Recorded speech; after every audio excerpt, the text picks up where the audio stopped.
In 1929, a gentleman by the name of John Dewey went over to Russia.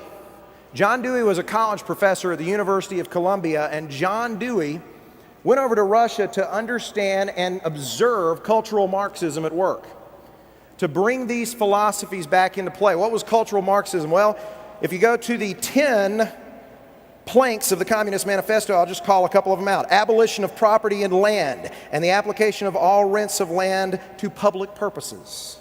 That's one of the 10 planks. Here's another one. A heavy, progressive, or graduated income tax.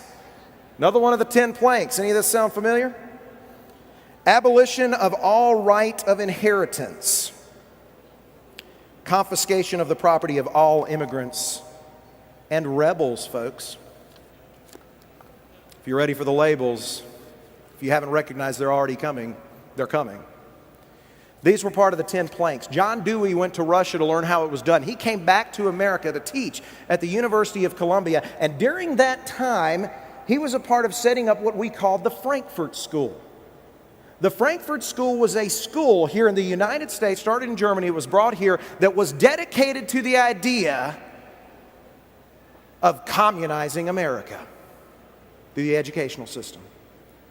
They talk about a great exodus that happened in Germany in 1933. A lot of German philosophers were displaced because of what was going on in the country, and they were brought to America. Vis-a-vis John Dewey and the Frankfurt School, many of them became professors in universities around this country. About that same time, John Dewey was one of the signatories of a document called the Humanist Manifesto.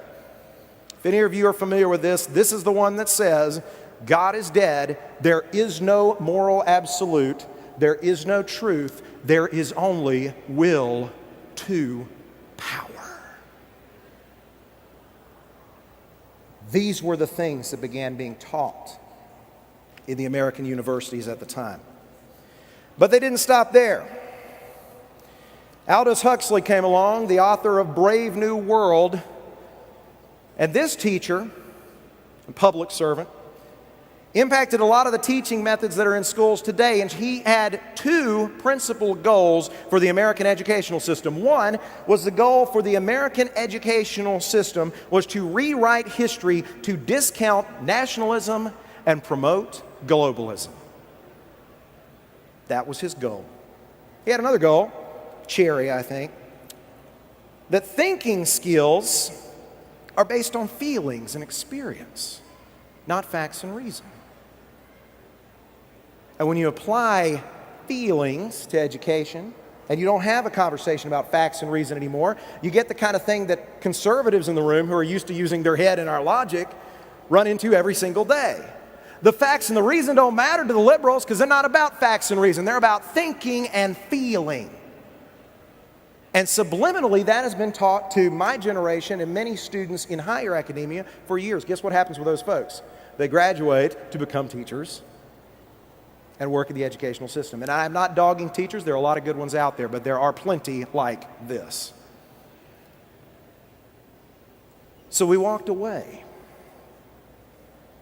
because these things are certainly not the ideas of liberty. The ideas that give man his free will and his freedom under God to pursue his greatest opportunity. No, we walked away. We didn't walk away, all of us in our own heads, but we walked away from the public discussion at the level that we have been at now for the last couple of years. And if there's one thing that's exciting to me is that we are coming back to this. We are returning to this, and I have great hope, real hope, for the future of America because of this. Now, I want to check in with these guys real quick and kind of see where they're going. So, Hope, let's see what we got here. Can we zoom in on this? Can we get it may be kind of difficult to do, but Hope has got her, what was this, My Littlest Pet Shop, My Littlest Pet Shop, and there's the little kitty. It's pretty accurate. What do you think? Let's give her a hand.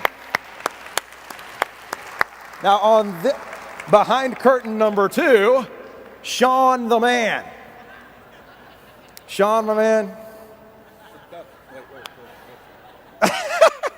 Okay. Yeah, help us out there. Oh, now I get it. Okay. It quacks. It's a duck. Walks like a duck, smells like a duck, talks like a duck. It's a duck. But that's about the only way we know.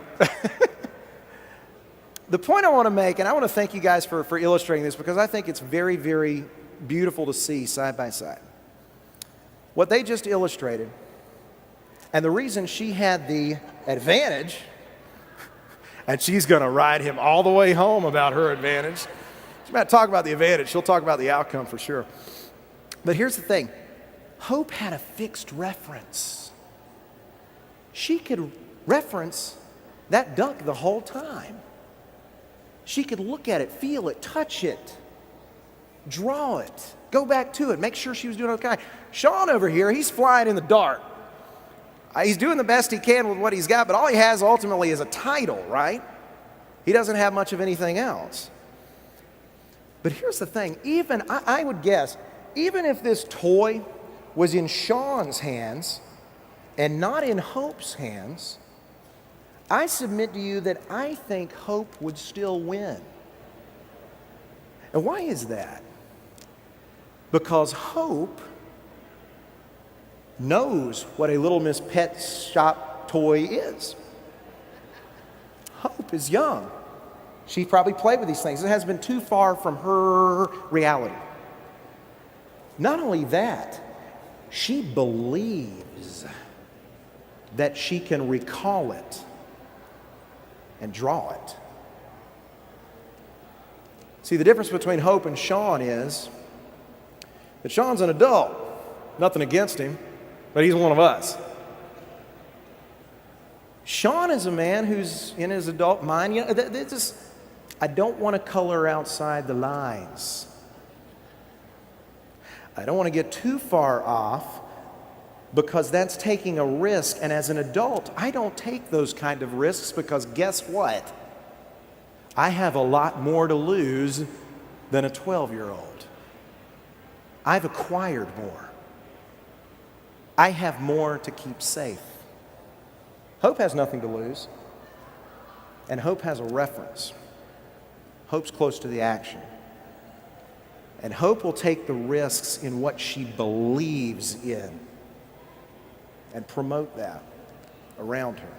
You see where I'm going with this? We've gotten far away from the Liberty formula. But this is the formula that we still have the freedom to embrace. It's the reason why we're here today.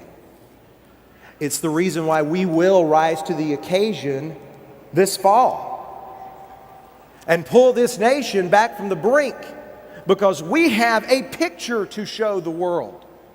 We still have the world's greatest export.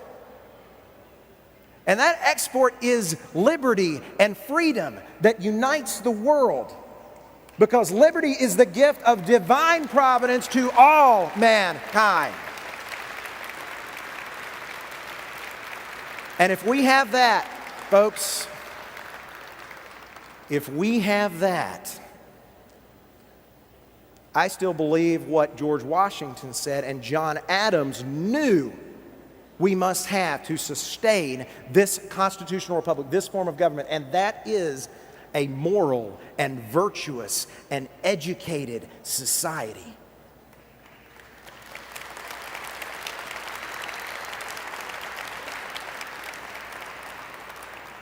We don't need more lip service. We don't need more politicians telling us what they think we want to hear, so we'll give them our vote. We need what Hope has.